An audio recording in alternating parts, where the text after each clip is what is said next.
series for the first time in 8 years after a 6-4 win over Queensland. Now the 5AA forecast, partly cloudy today, top of 18. Tomorrow a few showers, 17. A shower or two over the weekend, tops of 18. Then a few showers Monday and a shower or two for Tuesday with temps in the mid-teens. More news as it happens on 5AA. 1395 5AA. Call 8223 0000 to Talk Adelaide. This is Peter Godfrey. Good morning, 5 minutes past 5 now, and 13 degrees. Not too bad this time of the morning, but warmer than this time yesterday, that's for sure. Let's jump across the ditch, shall we? Off to New Zealand. Selwyn Manning from livenews.co.nz. Morning, Selwyn. Yeah, good morning, Peter. How's your side of the ditch looking?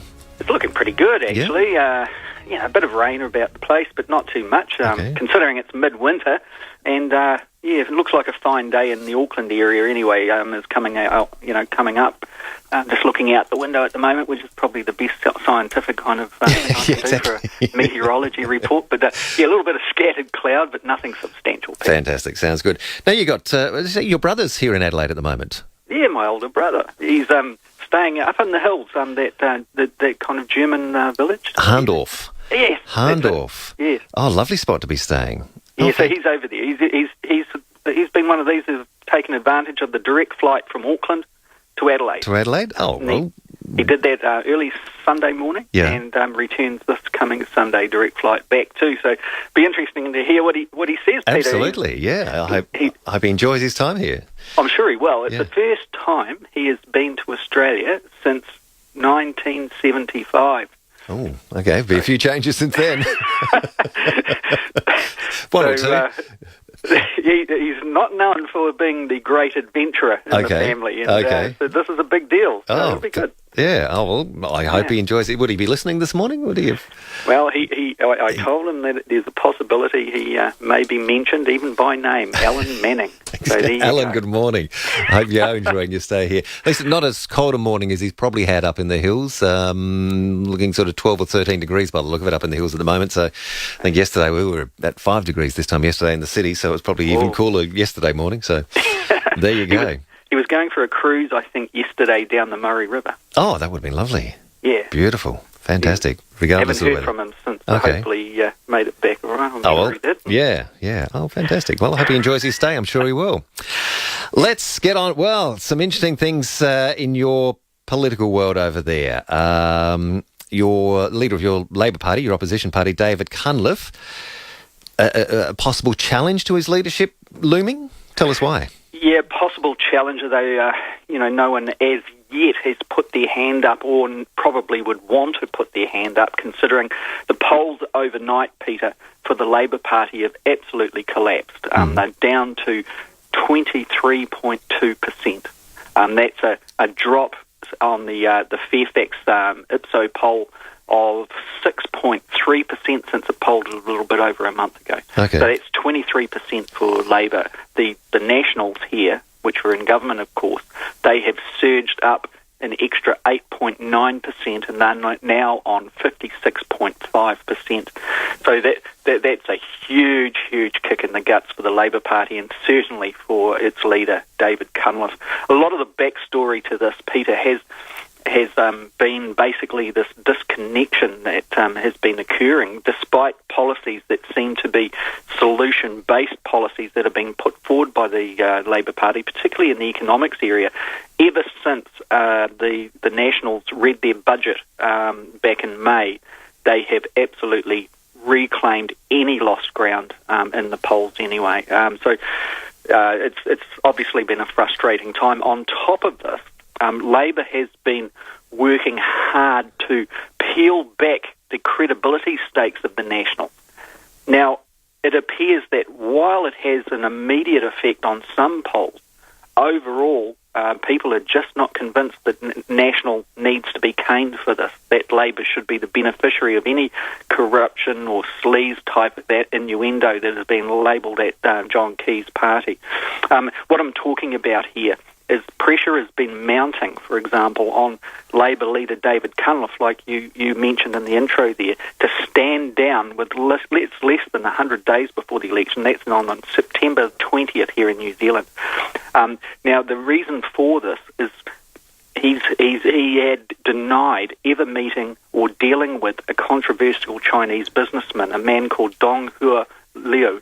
Now, Mr. Liu, he immigrated to New Zealand way back in the 2000s and applied for permanent residency and citizenship under New Zealand's high value investment clauses. You know, if you've got plenty of money, you can basically get ahead of the Bring it with you, yeah, bring it with you and get the privileges of a fast track. Now, Mr. Liu's application, this is going back way back into the early 2000s when he applied for permanent residency and citizenship under that investment clause. His application was taking longer than expected, and Mr. Liu, he was seeking help from politicians to secure his residency. Now, since then, now remember that was way back in the 2000s, since then, he became a resident in 2004 and he became a citizen in 2010. But he's become the focus of, got to say, it's considerable political controversy, especially over the Ministry of Education. It had recommended all the way along that he not be granted residency and not be granted citizenship, but a Labour immigration minister, Damien O'Connor, he gave him his residency, and then in 2010, one of the Nationals, when they're in government, of course, gave him his citizenship. Since then, there's been controversy all around this. This man has caused quite a lot of headaches, for example, in the National side. This is the backstory here I'm talking about. Nationals Cabinet Minister Maurice Williamson, been a politician and a high-flying politician in New Zealand, for decades. Now, he made that fatal mistake of asking police to reevaluate their investigations into alleged domestic violence involving Mr. Liu, his mother-in-law and his de facto partner. Now, Williamson, over that matter, when Labour helped to expose that, was forced to resign. John Key basically had given him an indication, you stand down or you'll be sacked, and he stood down on the matter. Now, David Cunliffe was scoring these big hits and really challenging John Key and his national MPs on the morality of where they were taking New Zealand, where executive government was starting to give the appearance of being supporting the cronies, looking after those who would were donors, put money into the party, therefore they would get looked after, but at the expense of ordinary Kiwis. But this week, David Cunliffe, the leader of the Labour Party, was asked if he had ever himself assisted this Mr. Liu, and he replied, no, never. Right. But then yesterday, the New Zealand Herald, it reported and published a letter signed by David Cunliffe himself, way back, 11 years ago, 2003, where he had himself signed this letter seeking information from the Ministry of Immigration regarding Mr. Liu's citizen application, his residency application. So that's dragged his previous reply of no, that he'd never assisted him, caused that into question. Yeah. And so the letter was released by the Ministry of Immigration to the Herald yesterday in its entirety. Stamped Official Information Act written across the top of it, across the middle of it, and there's David Cunliffe seeking a clarification on how long it was going to take for Mr. Liu's application to be processed. Right. Cunliffe is saying, he can't remember this. He's saying, over the 11 years, there is probably 1,000 applications that he has sought clarification on. He was Immigration Minister himself at one stage, although it appears that Mr. Liu didn't come under his radar at that stage. But anyway, all of this, after a categorical no, has been enough for certainly the Nationals and certainly those that lean on the centre-right of New Zealand politics to have a go, but also other people to start doubting really Cunliffe at his word. Okay. Considering that, with the polls that have just come out that don't even reflect this latest scandal, the expectation is that the Labour caucus would be a place where you and I would probably not fear to tread at the moment. Okay, so fiery scenes, no doubt. So, well, you said at the start, nobody sort of putting up their hand as yet to say, yeah, I'm going to take him on. So could he survive just by virtue of nobody wanting the job? New Zealand Herald has been going hard out, really, against Cunliffe for many different policies, many different stances, irregularities of his position, challenging. One would say, it would be fair to say, and paraphrasing it all, the sincerity of some of the statements that he makes.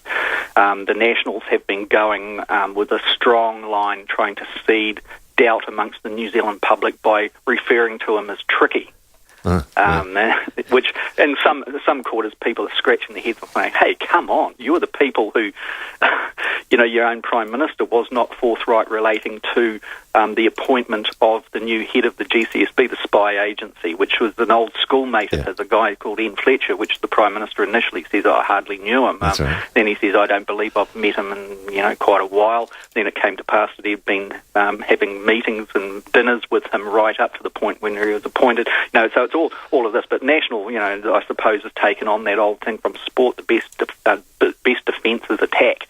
And so they've been trying to paint their opposition with the same labels that people have been putting on them. And it seems to have worked in that respect. So today could be the D-Day for Cunliffe, as far as if there was a challenge? 20th of June is the day when it starts. There's that period between the 20th of June and the 20th of September where if the Labour caucus, those in Parliament, the Labour Party MPs, if they want to get rid of their leader, they can do on their own right.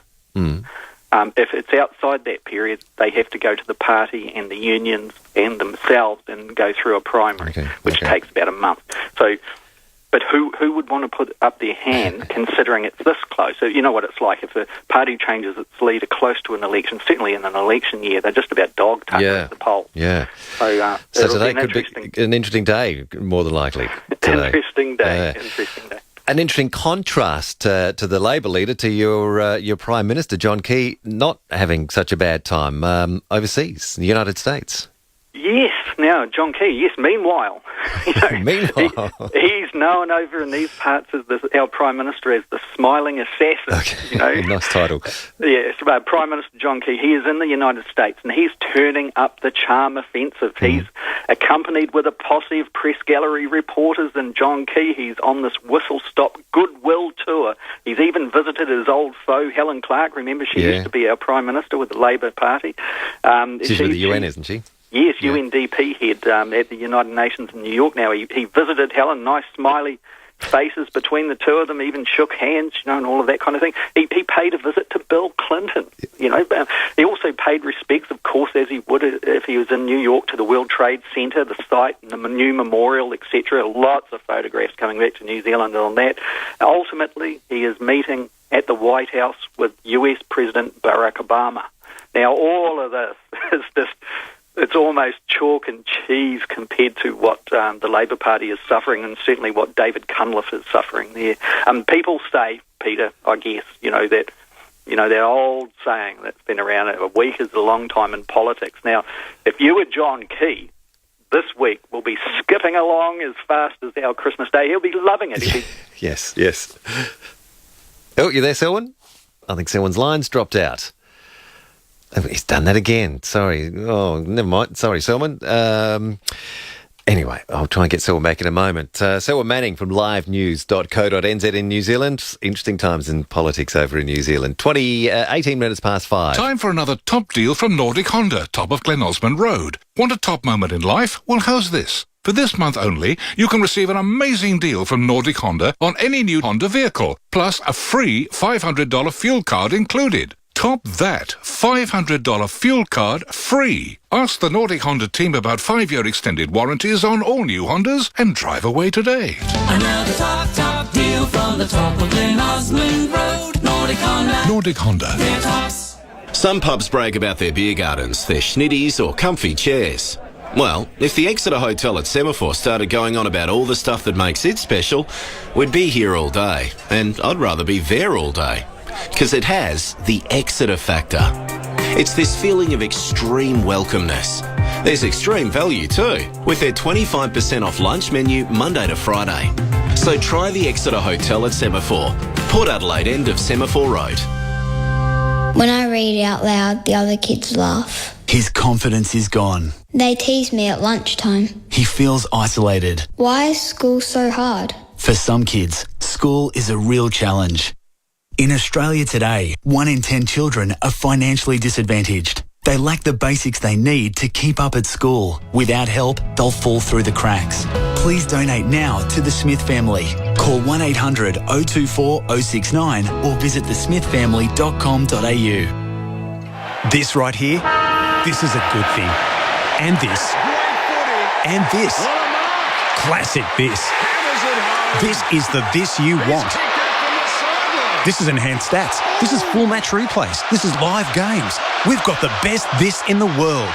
And you can watch all this on your compatible smartphone and tablet by subscribing to AFL Live Pass. Get it free for 2 weeks at afl.com.au/livepass. Powered by Telstra. Data charges apply. Big games. Big events. Big impact. We're the people behind some of the biggest things you've ever seen. We're Big Screen Video. We specialise in getting people's attention and keeping it with our range of indoor, outdoor and mobile LED screens and signs. Big Screen Video LED screens.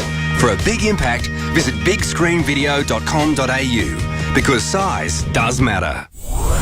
Talking Adelaide with Peter Godfrey on 1395 5AA. And technology momentarily got the better of us, and somehow we lost Selwyn in the ether. We found you back just to wind things up. I don't know what happened there, Selwyn, but never mind. Yeah, cut out again. The old undersea cable must have broken or something. It must have, and someone's very quickly, put Plugged it back together. in. Yes. Yeah. So we're just winding up. Just the stark difference between what John Key is going through at the moment, being enjoying his day, and David Cunliffe not. Absolutely. Not so John Key, he's out there basking in the glorious kind of media glow of being over in the United States, visiting Bill Clinton, Helen Clark, the World Trade Center, US President Barack Obama meeting in the White House coming up, and he's just loving it, obviously. And, they say, Peter, that week is that long time in politics. But for John Key, we were just saying before we got cut off, that he's dancing in the aisles, he's skipping along, and it must feel like it's Christmas Day for him. Meanwhile, for poor old David Cunliffe, leader of the Labour Party, it must feel like it's a low, slow, lingering ache, just like what it would feel like if you had all your teeth pulled out without an anaesthetic, I would imagine. So poor old David Cunliffe.